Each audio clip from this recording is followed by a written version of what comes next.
아멘. 여러분 험한 산길을 가더라도 주님의 어깨 위에서 가는 줄 믿습니다. 아멘. 지난 주간 여러분들 한 주간 동안 광야에서 살아내느라고 수고하고 애쓰셨습니다. 세상에 살아가는 일이 참 만만치 않습니다. 또 사단의 유혹도 참 큽니다. 그런 가운데서 여러분들이 흔들리지 않고 또 넘어지더라도 또 미끄러지더라도 매번 일어나서 주님 바라보고 승리하는 성도님들이 되시기를 간절히 소원합니다. 이 시간에 주위 분들에게 이렇게 누린사라도 또뭐 선인사도 하시면 좋겠는데요. 넘어질지라도 다시 한번 일어납시다. 이렇게 인사하십시다. 넘어질지라도 다시 한번 일어납시다. 그렇습니다. 여러분들이 어린아이들을 키워보셨을 텐데요. 어린아이들이 이제 막 기어다닙니다. 그러다가 일어서려고 하죠. 한 번에 성공한 아이들도 가끔은 있겠지만 여러분 대부분이 일어섰다가 또 넘어지고 또 일어섰다가 또 넘어지고 계속 합니다. 그러다 보면 시간이 지나면 일어서게 되지요. 그것처럼 우리의 신앙도 마찬가지입니다. 믿음으로 의지하고 하나님 나가려고 일어서 봅니다.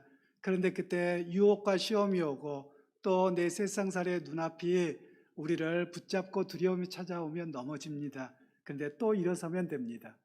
그러나 거기에서 넘어져서 주저앉아 있으면 영영 못 일어나요. 그렇게 넘어지더라도 다시 한번 일어서고 말씀 붙들고 의지하고 설 수 있는 그런 우리 모든 성도님들이 되실 수 있기를 간절히 소원합니다. 지난 한 주간에 교회나 또는 교회 관련 시설에서 코로나19 집단 시설이 나와서 참 마음이 쓰이고 불편하고 안타깝기도 하고 그런 마음들이 많이 있었습니다. 아마 저만 그런 것이 아니라 여러분들도 다 대동소이하게 그러셨으리라고 생각합니다. 그런데 우리 믿음의 성도들의 시각이 좀 바뀔 필요가 있는 것 같습니다.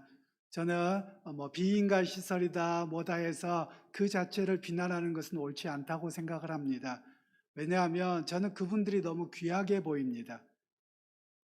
우리가 일반적으로 학교를 그냥 다니면 등록금을 내지 않고 자유롭게 다닐 수 있습니다.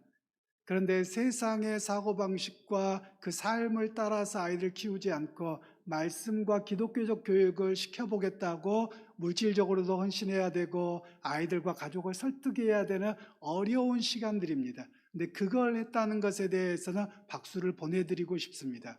물론 방역 수칙을 안 지킨 것에 대해서는 너무 안타깝고 참 잘못했다 이런 생각은 듭니다. 여러분 세상 모두가 똑같은 길을 가는데 그 길이 아니라 나는 믿음의 자녀로 말씀 따라 아이를 키우겠다고 하는 것은 대단한 용기가 필요한 겁니다. 일반 학교를 보내지 않고 모든 일을 검정고시를 보고 그렇게 가야 되는 일을 선택하는 것은 참 어려운 일입니다.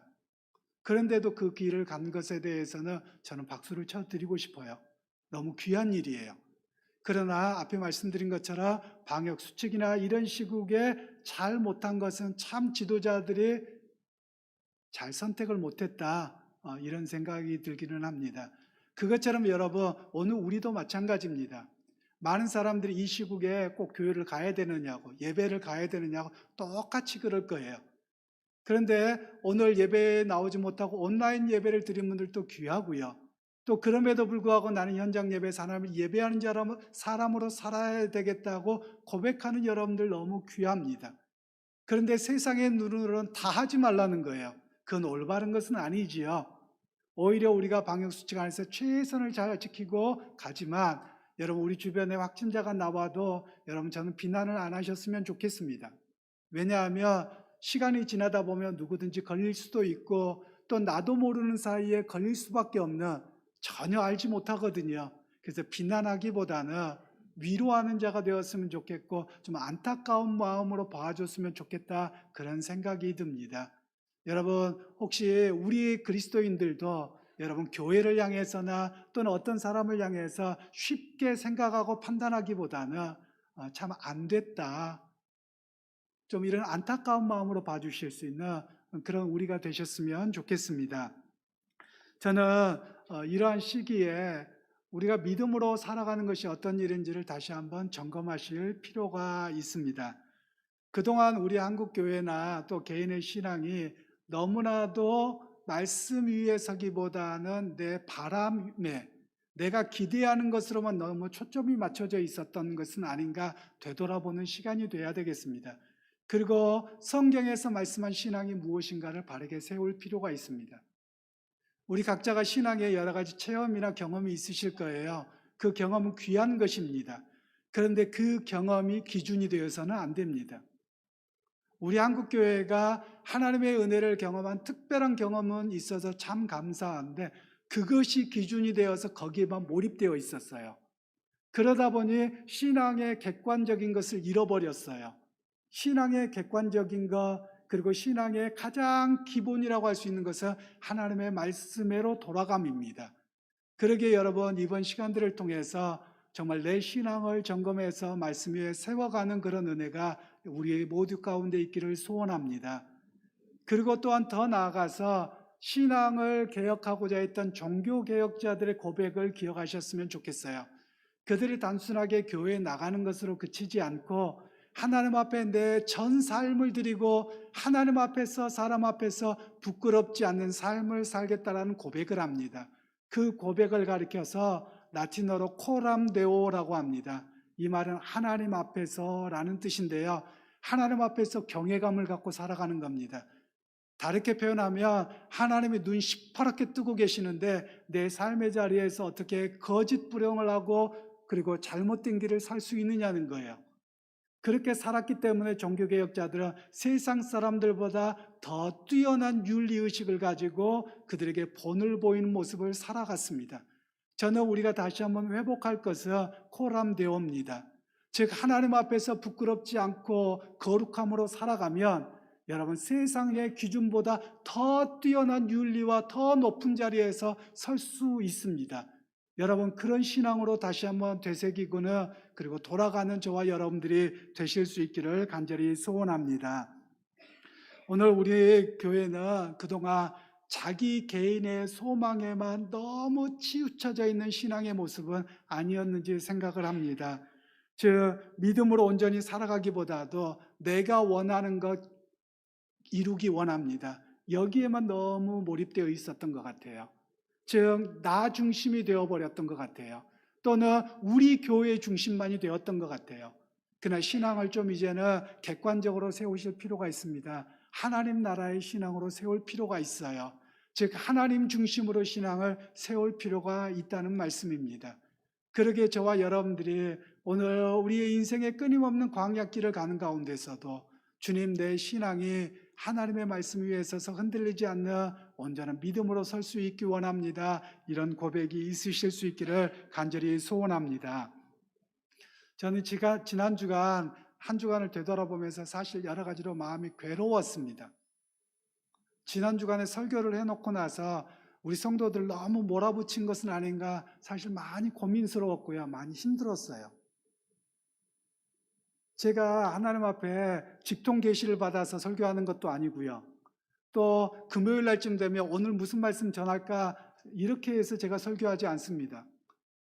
저는 연말이 되면 1년 52주간의 설교 계획을 다 세웁니다. 그리고 장로님들과 함께 저는 이렇게 설교할 겁니다 하고 설교를 합니다.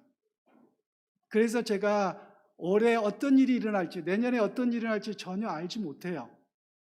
그런데 제가 기도하는 가운데 이런 말씀을 전해야 되겠다라고 말씀을 이렇게 정합니다. 물론 제가 부담스러워서 그 본문을 바꾼다고 해서 누가 저에게 말할 분은 없어요. 그런데 제가 10여 년을 설교를 하고 말씀을 전하면서 가능하면 거의 바꾸지 않고 그렇게 해왔습니다. 그러면서 느끼는 것이 여러 가지예요. 저는 내년에 어떤 일이 일어날지 전혀 알지 못합니다.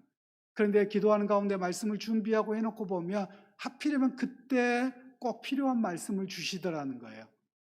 지난 주간도 그렇고요. 사실 오늘도 그렇고 하나님의 말씀을 저도 미리 정해놓은 본문을 보면서 참 마음이 불편합니다. 꼭 이런 시기에 회개하라고 설교해야 됩니까? 꼭 유혹과 시험이 있으니까 그 이겨내라고 그렇게 해야 됩니까? 라는 저도 갈등이 많이 있었어요. 성경 본문을 바꿔볼까? 아니면 어떻게 전해볼까? 이런 고민이 저에게도 있습니다. 여러분, 그런데 오늘 제가 또 담대하게 그 말씀 붙들었어요. 하나님께서 이 시대에 정말 우리에게 회개를 요청하고 계시는데 우리는 그 회개의 자리에 서지 못하는 것은 아닌가 다시 한번 되돌아보게 되었다는 말씀입니다. 첫 번째로 광야에서 예수님이 시험을 당하신 이후에, 이겨내신 이후에 첫 번째 메시지가 회개하라 천국이 가까웠느니라 라고 말씀합니다. 17절 말씀을 다시 한번 합독하도록 하겠습니다. 이때부터 예수께서 비로소 전파하여 이르시되 회개하라 천국이 가까이 왔느니라 하시더라. 오늘 본문은 그 강조점이 회개하라는 것에 있습니다. 그런데 이 회개라는 단어를 우리는 잘 이해하실 필요가 있는데 두 가지 방향에서 이해를 하셨으면 좋겠습니다. 예수님께서 이 회개하라고 하는 그때 당시의 정황이 뭐였는지를 이해하실 필요가 있어요. 이때 당시에는 로마가 전 세계를 제패하는 제국 사회였습니다. 그리고 이 유대 땅에는 에돔 사람인 헤롯이 왕으로 존재하고 있었습니다. 그러게 유대 백성들은 삼중으로 세금을 내야만 했어요. 첫째는 로마의 세금을 내야만 했고요. 그리고 헤롯에게 세금을 내야만 합니다. 그리고 성전을 관리하기 때문에 성전세를 내야 되는 그런 삼중고의 어려움 가운데 있었습니다. 나라에 국권도 없고 자기가 결정할 것도 할 수 있는 것도 없는데 세금만 무거워서 어떻게 살아야 되는지 생존의 문제가 당장 눈앞에 있는 것입니다. 그것 때문에 백성들은 오늘 어떻게 살아야 되고 어떻게 세금을 조금 덜 내야 되고 어떻게 우리의 자녀들을 먹고 살게 할 것인가에 대해서 사람들이 마음이 다 쏠려 있었습니다. 그때 주님께서 회개하라고 말씀하고 계시는 거예요. 즉 우리에게 내 생존의 문제가 앞에 당장 닥쳐 있어서 거기에 허우적거리고 살아가고 있는 저와 여러분들에게 왜 너희는 거기에만 모든 것에 몰입해 있느냐는 거예요. 너희를 공급하시고 먹이시고 입히시고 책임지신 분이 하나님인데 그 하나님을 다시 한번 돌아봐라. 그 하나님을 의지해라는 말씀이 바로 회개하라는 말씀이라는 거예요. 그리고 두 번째, 이 회개라는 단어에 집중하게 합니다. 우리는 회개를 좀 잘못 사용하는 것 같습니다. 여러분 회개하셨습니까? 우리 보통 회개라고 하면 교회에 와서 주님 죄 지은 거 용서해 주세요. 그리고 셀프 회개를 하고 가버립니다. 그런데 이 회개라고 하는 헬라어의 단어는 그런 정도의 뜻이 아닙니다. 훨씬 더 강합니다. 내가 지금까지 살아왔던 삶의 길을 걷다가 그 길이 잘못된 것을 깨닫고 주님께로 돌이키는 겁니다. 그러면 주님께로 돌이킨다는 의미가 어느 정도의 의미를 가지고 있냐면 내가 여태까지 살아왔던 생각의 방식을 예수님의 방식으로 바꾸는 겁니다. 내가 말하고 살아왔던 말의 방식도 바꾸는 겁니다. 그리고 내가 돈 쓰는 방식도 바꾸는 겁니다. 이것을 가리켜서 회개라는 단어입니다. 여러분들이 예수를 믿으면서 여러분의 사고가 바뀌셨습니까? 예수 믿으면서 말씨가 바뀌셨습니까? 여러분들이 예수를 믿으면서 돈 쓰는 것이 바뀌셨습니까? 여러분이 예수를 믿으면서 정치 이야기를 하고 경제를 이야기를 할 때 여러분 예수님의 마음으로 하나님의 마음으로 바뀌셨습니까? 예수님은 그렇게 바뀌어야 된다고 말씀합니다. 즉 사람들을 바라보고 생각할 때 예수님의 마음으로 하나님의 마음으로 바라보고 그것을 결정하고 나아가는 것이 온전한 회개라는 것을 말씀하고 있습니다. 사랑하는 성도 여러분, 우리가 아직 거기까지 못 미쳤다면 여러분 끊임없이 말씀을 통해서 내 생각을 변화시키고 내가 바라보는 관점을 변화시키고 내가 평소에 쓰는 말투를 변화시키고 내 가정과 모든 것에서 주님의 마음으로 바라보고 변화되는 그런 참된 회개자의 모습으로서는 저와 여러분들이 되시기를 간절히 소원합니다. 이제 두 번째로 세상에서 주님께서는 광야에서 무너질지라도 우리를 향한 계획이 있다고 말씀을 하고 계세요. 12절로 14절 말씀을 다시 한번 합독하도록 하겠습니다. 예수께서 요한이 잡혔음을 들으시고 갈릴리로 물러가셨다가 나사렛을 떠나 스불론과 납달리 지경 해변에 있는 가버나움에 가서 사시니 이는 선지자 이사야를 통하여 하신 말씀을 이루려 하심이라 일렀으되. 예수님께서 사역을 주로 하셨던 곳이 갈릴리라고 하는 지역입니다. 예수님 당시의 유대 땅은 크게 두 지역으로 나뉘어집니다.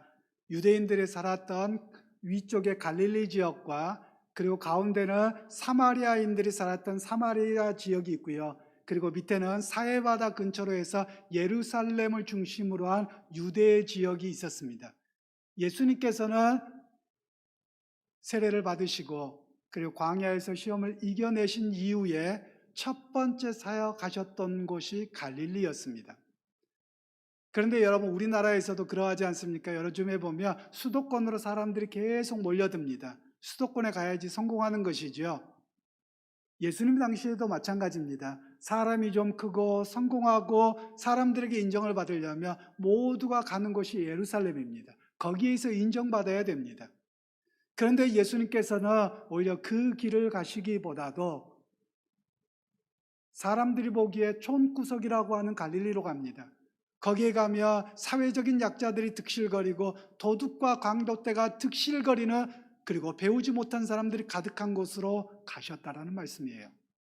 인간적인 면에서 보면 사람들에게 인정받고 또 하나님 나라를 일하려면 빨리 예루살렘에 가서 깨트리고 그곳에 가서 해야지 영향력이 클 것 같은데, 오히려 주님은 그 길을 선택하지 아니하셨다는 말씀입니다. 오늘 이 말씀은 예수님께서 이 12절로 14절의 말씀은 이사야에 나와 있는 말씀을 그대로 이야기합니다. 즉 이사야 선지자를 통해서 하나님께서 흑암에 있는 백성들을 빛으로 인도할 것이라고 말씀합니다. 과연 누가 정말 흑암에 있는지, 사회적인 약자들과 그리고 세상의 모든 것 광야 속에서 어찌할 줄 모르는 백성들에게 먼저 다가가셨던 분이 예수님이라는 것을 우리에게 보여줍니다. 예수님의 이 갈릴리 사역을 간단하게 성경을 정리해 보면 이런 일들이 있었습니다. 이 갈릴리 지역의 중심 도시가 가버나움이라고 하는 곳입니다. 이 가버나움 회당의 바로 옆에는 베드로의 장모의 집이 있었습니다. 예수님께서는 이 베드로 장모의 열병을 고쳐주신 곳이 이 갈릴리 지역이었고요. 그리고 백부장의 병을 고쳐주기도 하셨습니다. 회당장 야이로의 딸을 고쳐주기도 하셨던 곳입니다. 그리고 귀신 들린 자를 고쳐주셨고요. 혈루증을 앓는 여인을 고쳐주셨던 곳이기도 합니다. 또한 그곳에서는 예수님께서 당신의 제자들 베드로와 안드레와 야고보와 요한을 부르셨던 곳이기도 합니다. 예수님께서 가장 많은 사역을 하셨던 곳이 바로 갈릴리 지역 가버나움이라고 하는 곳입니다. 오늘 이 본문을 통해서 과연 예수님은 우리에게 무엇을 말씀하고 있는 것일까요? 사람들은 다 자기의 인기가 높아지고 자기가 크게 될 곳을 바라보고 나갑니다. 내가 원하는 곳이 있어요. 그런데 예수님께서는 오히려 그 길보다도 다른 사람들이 버리고 간 그 자리를 선택하셨다라는 것을 우리에게 말씀을 하고 있습니다. 즉, 이 본문은 우리에게 내가 가야 할 자리가 어디냐를 먼저 말씀하세요. 내가 가고 싶은 자리에 초점을 맞추는 것이 아니라 오늘 하나님이 기뻐하시는 자리로 가셨던 예수님을 우리에게 소개하고 있다는 말씀입니다.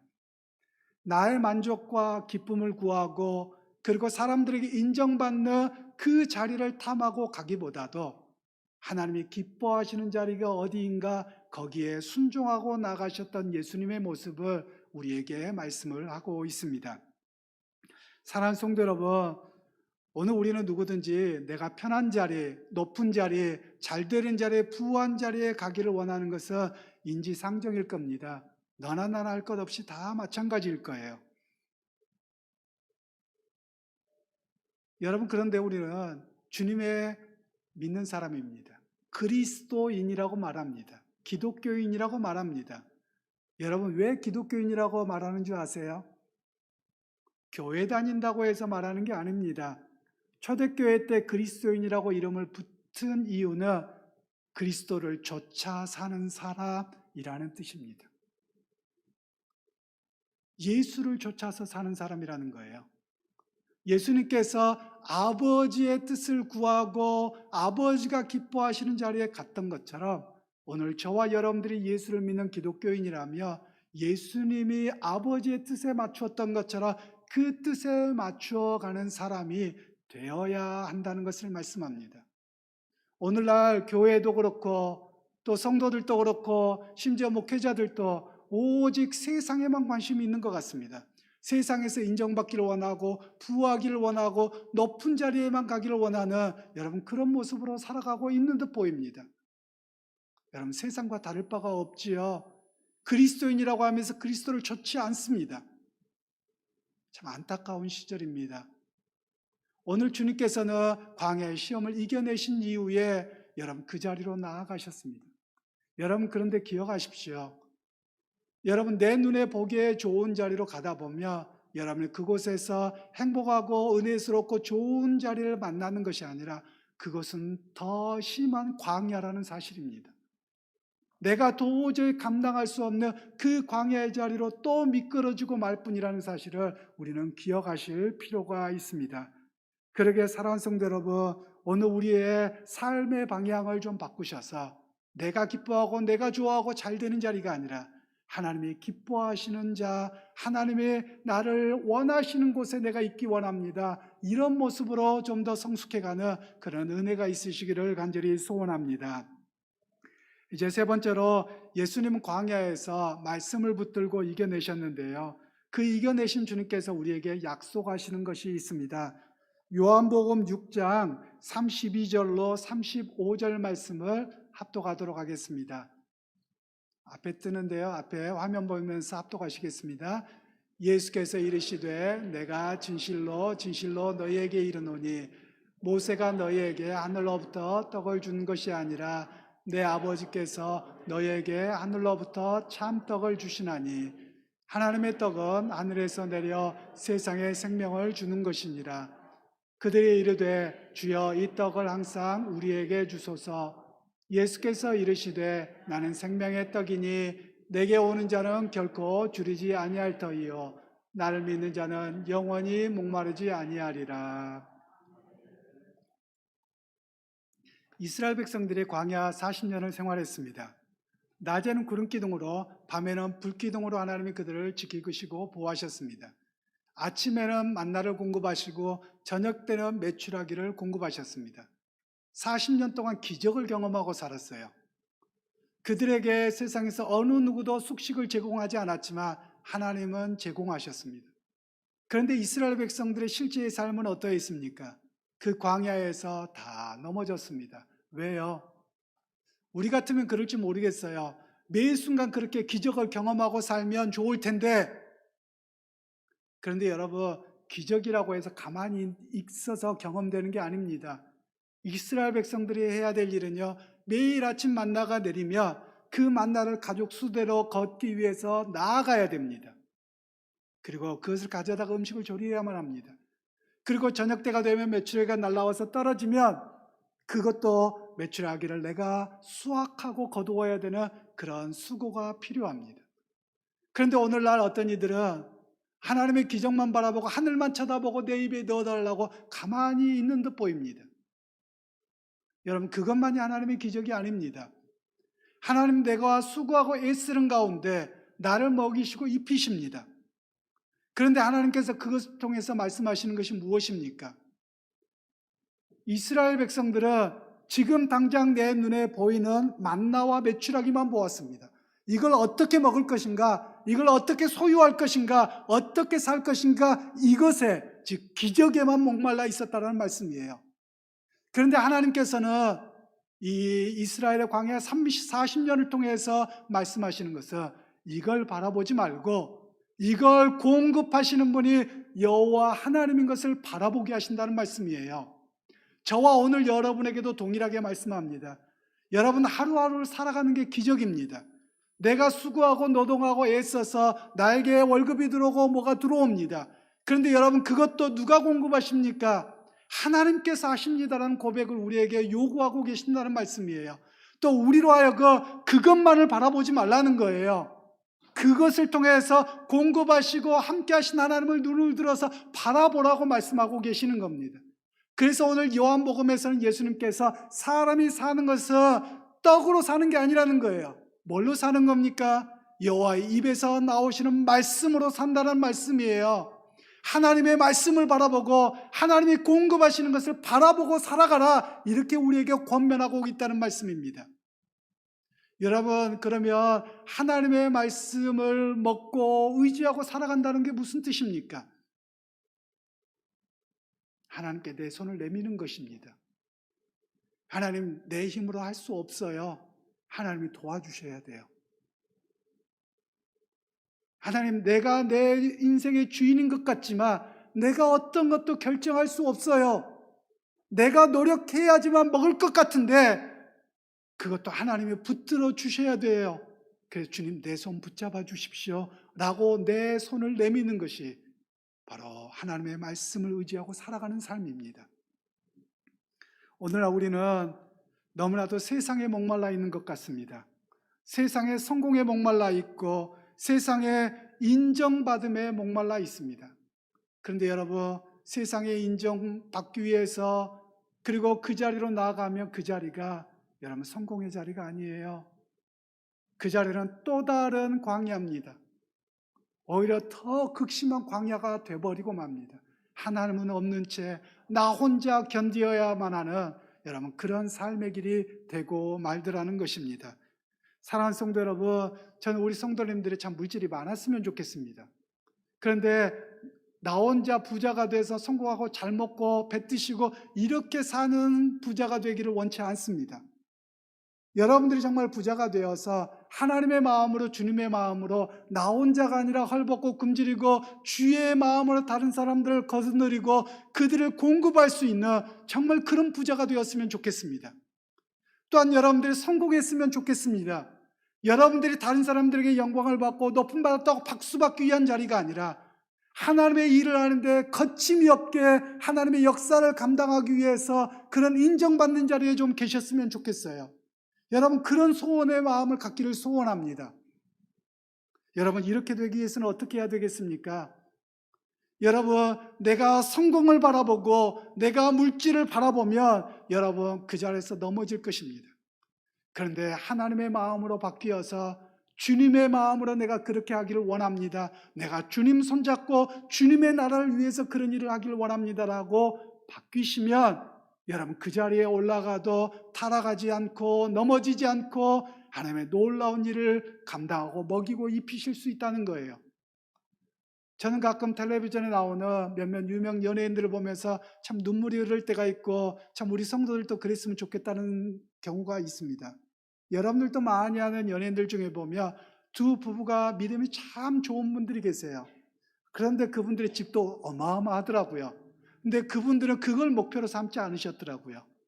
오히려 아프리카나 어디를 가서 헐벗고 굶주린 자들을 그들이 입양합니다. 그리고 그들을 공급합니다. 그리고 주님의 마음으로 그들을 위해서 헌신합니다. 여러분, 그런 분들을 보면 우리 성도님들이 정말 더 많이 그랬으면 좋겠다라는 생각이 듭니다. 그들이 그 높은 자리에도 무너지지 않더라고요. 미끄러지지 않더라고요. 왜요? 주님 손 붙잡고 가기 때문에 그러합니다. 사랑하는 성도 여러분, 세상이 힘든 광야에서 홀로 싸우려고 견디지 마십시오. 생명인 주님께 마음 문을 여시기를 바랍니다. 생명인 주님께서, 광야에서 이겨내신 주님께서 여러분 성령으로 우리 안에 내주하고 계세요. 그러기에 그 주님을 의지하고 한 걸음 한 걸음 광야에서 승리하고 나갈 수 있기를 간절히 소원합니다. 저는 오늘 우리 성도님들의 인생의 광야길이 참 힘든다는 것을 알고 있습니다. 어찌 보면 여러분들 그 광야 인생의 길에 어떻게 살아갈까 노심초사하는 부모와 같은 마음이 있기도 합니다. 그런데 여러분, 우리가 광야에서 생존하는 것이 내 힘으로 되는 것이 아니라, 여러분 이끌려가는 것이 아니라 주님을 의지하고 주님께 내 손을 붙들어 달라고 요청하시고 손을 내밀고 나가며 여러분 그것을 넉넉하게 이기게 하시리라고 믿습니다. 이스라엘 백성들이 광야 40년 동안 매일 양식 곧 하나님이 공급하시는 만나와 메추라기를 먹었습니다. 그러면 여러분, 저 오늘 여러분은 무엇을 먹고 살아야 되겠습니까? 하나님께서 주시는 매일의 양식을 먹고 살아야만 합니다. 그럼 매일의 양식, 하나님의 말씀을 먹고 산다는 것은 무엇입니까? 여러분께서 하나님의 말씀을 붙들고 사는 것입니다. 하나님의 말씀을 붙들고 사는 것은 내 마음을 열어서 하나님의 나를 이끌어 주옵소서라고 하나님을 바라보는 것입니다. 사랑하는 성도 여러분, 인생의 광야에서 당장 닥치는 앞의 것만 보지 마십시오. 그러면 여러분 끊임없이 넘어지고 미끄러질 것입니다. 그때 눈을 들고 그리고 내 손을 열어서 내 마음을 열어서 주의 말씀으로 붙들기 원합니다. 또한 내가 주님의 손을 붙잡고 나아가기를 원합니다. 이끌림 받기를 원합니다. 이런 고백이 여러분 이 아침에 있으실 수 있기를 간절히 소원합니다. 사랑하는 성도 여러분, 혹시 여러분은 이런 처절한 아픔에 눈물을 흘리고 계시지 않습니까? 나 혼자 어찌할 줄 몰라서 여러분 눈물을 흘리고 계시지 않습니까? 왜 나만 홀로 광야에 두시는지, 왜 나만 어려운지 여러분 그런 생각 속에 살아가고 계시지 않습니까? 저는 오늘 이 시간에 이 찬양을 소개하고 싶습니다. 왜 나를 깊은 어둠 속에 홀로 두시는지, 어두운 밤 왜 그리 길었는지,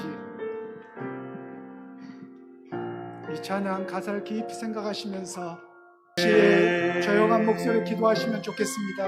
우리 장로님 찬양하실 때 주님, 내 인생이 광야길입니다. 내가 주님 손 놓지 않기를 원합니다. 붙들림 받아서 승리하기를 원합니다. 우리 기도하실 수 있기 원합니다. 광야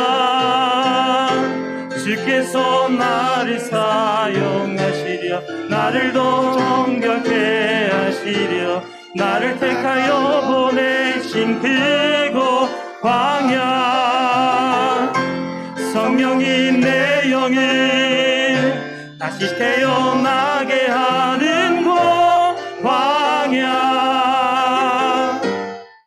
광야에 서 있네. 거룩하신 하나님, 오늘 내 인생이 광야길입니다.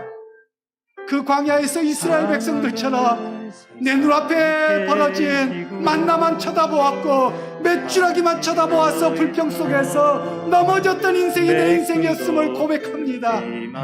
하나님, 이 시간 내 눈을 들어 공급하신 분이 하나님을 바라봅니다. 하나님, 광야에서 넘어지지 않고 승리하도록 우리를 붙들어 주시기를 소원합니다. 하나님, 내 손을 내밀어 하나님 내 손을 붙잡아 주옵소서 고백합니다. 하나님, 우리 성도들의 손을 일일이 붙잡아 주셔서 광야길을 승리하도록 인도하시고 붙들어 주시는 놀라운 은혜가 있게 하여 주옵소서. 이번 한 주간 살아가는 광야 인생길에서 나 홀로가 아니라 내 안에 계신 성령의 내주하심으로 붙들어 주시고 말씀을 기억나게 하시고 내 손을 붙들어 주셔서 이끌어 가시는 놀라운 역사가 있게 하여 주옵소서.